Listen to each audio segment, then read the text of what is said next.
animals. Of course, we were fascinated because we don't see these animals like every day. So it was a great adventure. Para sa akin kasi napabayaan siya. Hindi siya yung masyado nabigyan ng pansin.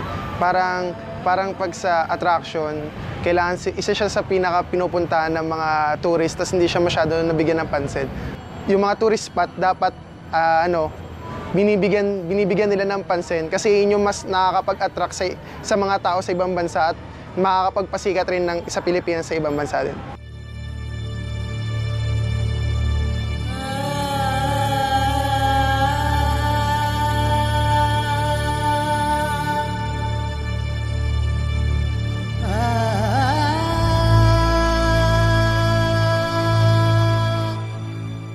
I think the maintenance and the place was really good for the animals. It's great too because you see a lot of trees and it's covered place so people won't feel hot.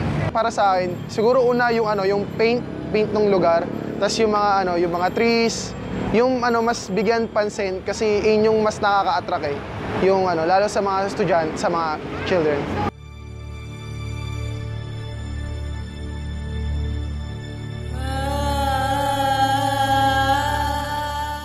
Animals give so much to us. Yung animals rin yung unang naging daan sa civilization ng mga tao.